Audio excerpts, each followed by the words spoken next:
नमस्कार। आज हम बात करेंगे कृष्ण और सुदामा की। संबंध तो कृष्ण और सुदामा के जैसा होना चाहिए। एक ने कुछ मांगा नहीं और एक ने सब कुछ देकर जताया नहीं। बात ईश्वर तक पहुंचानी है तो शिकायत की नहीं, शुक्रिया की लाइन में लगिए, क्योंकि शिकायतों की लाइन बहुत लंबी है। सुदामा कृष्ण के लिए चावल लेकर आए तो कृष्ण ने एक मुट्ठी चावल खाया, फिर दूसरी मुट्ठी खा ली। जब तीसरी मुट्ठी भरकर खाने लगे तो रुक्मिणी आई और रुक्मिणी ने कहा, क्या भाभी के लाए हुए चावलों का आनंद आप अकेले लेंगे? हमें इसका आनंद नहीं लेने देंगे। तभी कृष्ण ने उस मुट्ठी के चावलों को उसमें डाला और रुक्मिणी को दे दिया। कृष्ण भाव विवल होकर सुदामा के पैर दबाते रहे और आंसू बहाते हुए वो लगातार सुदामा से बातें करते जा रहे थे, पैर दबाते जा रहे थे और रोते जा रहे थे। सुदामा सो चुके थे, लेकिन कृष्ण को कोई होश ही नहीं था। जब बहुत देर हो गई तब रुक्मिणी आई और उसने कहा कि देखो सुदामा सो चुके हैं। तब कृष्ण अपने कक्ष में गए।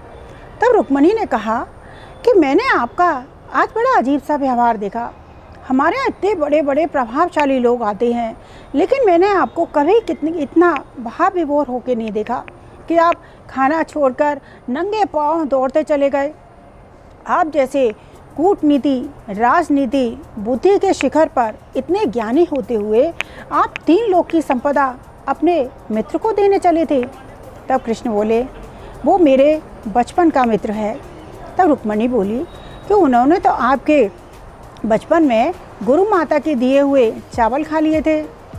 तब कृष्ण बोले, यही बात मैं आप लोगों को बताना चाहती हूँ जो ज़्यादातर लोगों को नहीं पता है, इसे आप ध्यान से सुनिए। सुदामा के चावल खा लिए थे। तब कृष्ण बोले, सुदामा ने चावल इसलिए नहीं खाए थे कि उसे भूख लगी थी या वो मुझे चावल नहीं देना चाहता था। गुरु माता ने जो चावल सुदामा को दिए थे, दरअसल वो चावल एक चोर गुरु माता के यहाँ छोड़ गए थे और उन चोरों ने वो चावल एक ब्राह्मणी के घर से चुराए थे। ब्राह्मणी ने ये श्राप दिया था कि जो भी व्यक्ति इन चावलों को खाएगा वो दरिद्र हो जाएगा। इसलिए मैं दरिद्र ना हो जाऊं, इसलिए सुदामा ने वो चावल खा लिए। पूरे विश्व को सुदामा का आभार मानना चाहिए, क्योंकि यदि मैं दरिद्र होता तो पूरा ब्रह्मांड दरिद्र हो जाता। इसलिए सारे परेशानी दरिद्रता उसने बोली। तब रुक्मिणी बोली, इतना बड़ा त्याग? तब कृष्ण बोले, हाँ, मेरा मित्र ऐसा ही है। वो ब्राह्मण है, वो त्यागी है। ब्राह्मण त्यागी और ज्ञानी होते हैं, जन कल्याण के लिए होते हैं। बड़े पुण्य से मिलते हैं ऐसे मित्र। पिछले जन्म में, कई जन्मों में मैंने बहुत पुण्य किया होगा, तब मुझे ऐसा मित्र मिला है।